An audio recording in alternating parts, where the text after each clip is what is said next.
Hello, brother. Today I'm going to talk to you about how video games mess up your life. So, video games are something so quintessential to all young men right now, and I know it has been for me for such a massive part of my life. I remember being 4 years old and my mom telling me to stop playing the games for so many hours because by the time I'm seven, I won't be able to see 2 meters distance because eyesight problems, whatever. I was four, bro. I am 19 now. I had a problem with this when I was 18. I still had a problem with video games. And the worst part about that is that wasn't even rare. I know every single guy in my group, my friend group, and everyone I know, as long as their parents gave them access to the device and from the age they got access to devices, guy or girl, they would get addicted. They all realize, oh yeah, there was that game I played. Yeah, how often did you play it? Yeah, I loved it. It was my favorite game. I played it every day. Yet you played it every day for 1 to 10 hours. I remember, I think probably one of the worst times was either when I was playing League and I'd wake up early, play League, come home, play League, sleep. Yeah, there wasn't much else. But it's really crazy thing. I'm taking a lot of pauses here because it really hits you when you think about it. That every single day I spent so many hours on this. What would happen if I spent it on studying instead? And in the moment, you don't want to study for an hour. It doesn't seem like a meaningful time. Oh, yeah, I studied 1 hour. Imagine do that every single day for years and years and years. Imagine if instead you worked out every single day for years and years and years. Imagine if instead you went and trained at a sport for every day for years and years and years. One to 10 hours a day, whatever. Think who you could be. Think how much of your life is on the table and just thrown away, and the only thing you have to show for it is some Steam hours. And yeah, you can say you made fun memories during it, but did you really? When you're addicted to video games, is your video game consumption really that good for you? For example, I'll tell this. I haven't played video games for 2 months, but in those 2 months, I think I played Doors with my friends one night or something, and a few hours of Minecraft with my girl across 2 months. Now you just heard that. I thought, well, you just said you hadn't played video games for 2 months. Well, to me, this comes in two fashions. There's the video games you play once a blue moon with your friends or a family. When I go to back to Greece to see my family, once or twice a year, I sit and I play Days Gone with my brother for 5 hours across 2 weeks, and that is actually fun. I can remember multiple funny moments, laughing together, stuff like that. It's a genuine fun experience, a social experience.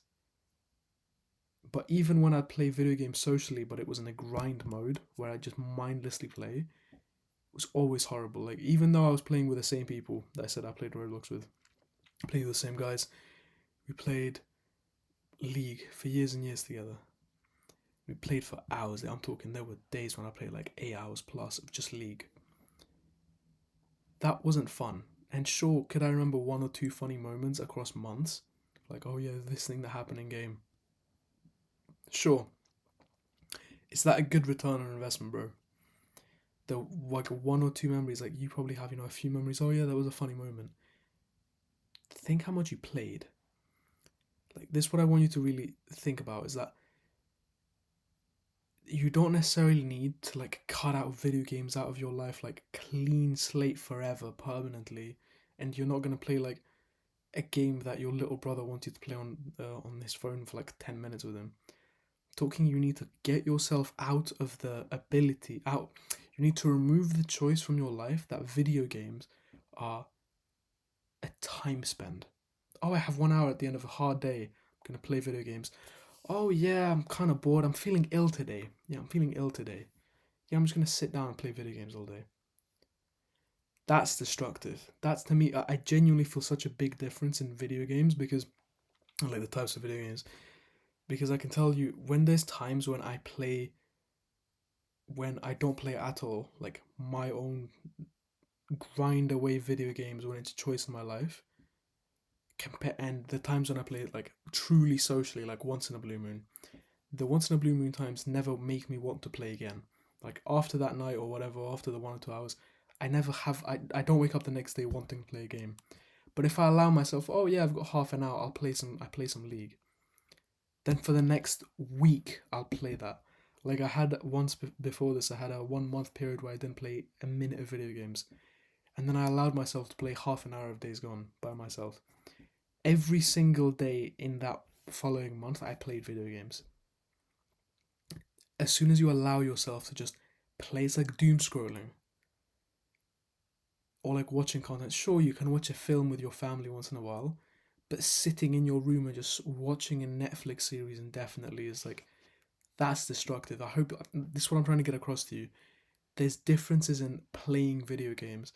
There's the people that can play healthy, like I don't know, your dad maybe or your mum may play video games once every 3 months, and then they don't wake up the next day wanting to play video games. You can't use that excuse on yourself because you're probably very addicted. So the steps I used to get, like of why video games like mess up your life, and why does this happen? So why do video games have times when they're just a fun random activity? Like it's like playing a board game, and there's times when it becomes an addictive like sink of your time because of these things. So you want to be great, you want to be social, you want to be successful. This is why we play video games in the first place. We play video games usually that are social, that have status, like Call of Duty. You have that prestige on your gun, or the banners under your character in League, or you've this thing you've built in Minecraft and you haven't done anything in your life. Like the funny example I remember is people like with perfect little Minecraft houses and rooms, like perfect plants everywhere, and their room it looks like a scrapyard. We fall into video games and we get so addicted to them, and we can have these like addictive ruts, and because it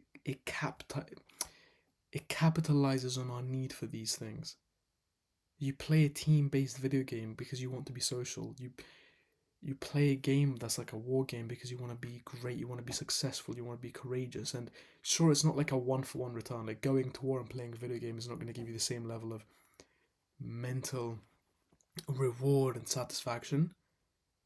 But even if this is, I'll explain like this: if going to war is like this amazing, like in terms of feeling great and social, whatever, and playing video games is this good, like this stimulating for your mind, like at the hype moments of the game, sure, this is a lot better. But this may be, say, 10% less fun, or even 50% fun. Let's make it 50% fun.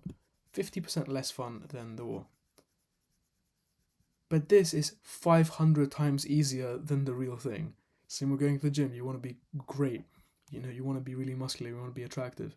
You want people to respect you. So playing the video game is going to give you even a tenth of the reward, but it's 100 times easier. That's why it's so easy to just fall into an addictive rut of, oh, I have some time in my day, I'll just put it into this.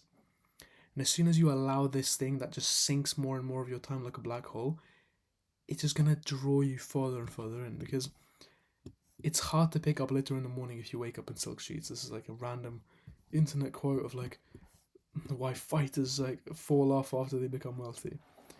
Because if all of your life, another way that video games mess you up is because you have your life and video games are so easy. Say the video games are like a 2 out of 10 on the difficulty scale.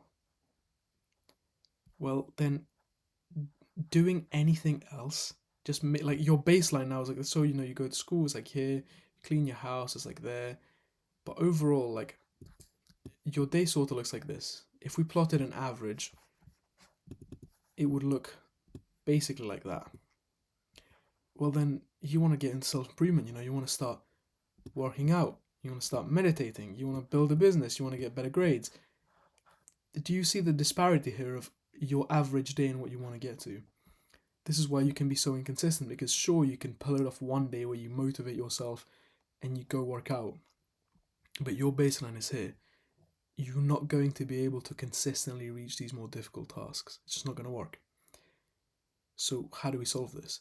Well, we need to reduce video games, so then our day becomes harder and harder, and then these things become easier. It's not like our day feels more arduous. So there's something I want you to remember. Your life isn't going to get more miserable.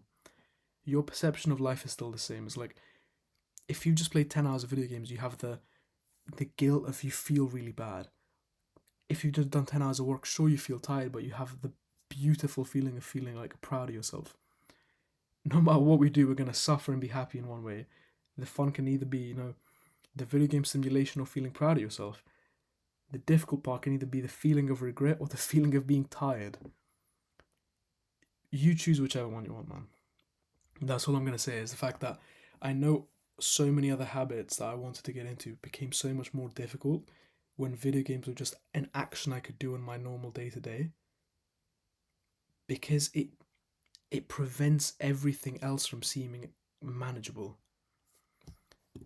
Finally, you don't have long, man. Shit compounds. Thinking back to the thing I said at the start, think how much time you spend on video games. If every single day you play even 1 hour. 1 hour is actually really, like, if you're a gamer, 1 hour is nothing. And even if you say you play for 1 hour, realistically you're playing for like 2 hours sometimes, 4 hours in the weekend. You stay up late on Saturdays and Fridays playing more. Think what would happen if you put that into something productive. Think if every day you worked out, if you don't work out right now. Think if every day you went to a kickboxing class. Think if every day you worked on a business, or you worked on a skill, or you cleaned your house, or you did anything that's productive to you. And it seems like I'm not saying a big list. Oh yeah, I can do these few self-improvement things. But think how much time they take. It's like, think if instead of your daily 20 hours of video games, which is actually really low for a gamer, think if you put that instead into a business or a skill, and in 6 months from now, either you just have way more time on video games, or you now have a little business, you now have a little YouTube channel, you're a way better programmer, you've become a way better student. It's so important, man. It's genuinely incredible what you can do with the time that you invest in video games. And this is why I think it's such a destructive habit. It's like, I think people focus a lot on having like it's like common discourse at this point of people like not watching porn and stuff like that. But I don't understand how video games doesn't have the same like issue around it. You drain your life away on this, man, and you don't achieve anything. Sure, you achieve a little bit, but think how much more you could achieve if you put this much more time into your goals. That's what I'm gonna leave you with, man. I know it's been a bit of a weird video, but it's something that I really want you to keep in mind. It can be life changing reducing video games and doing like more productive stuff with your life. My life has completely changed. My mental health, finances, physique, social life, everything, as I've reduced the bad habits. And video games for me was one of the biggest ones. So I really hope you get the same results, man. Get off YouTube, go do something productive. I'll catch you in the next one, bro. Much love.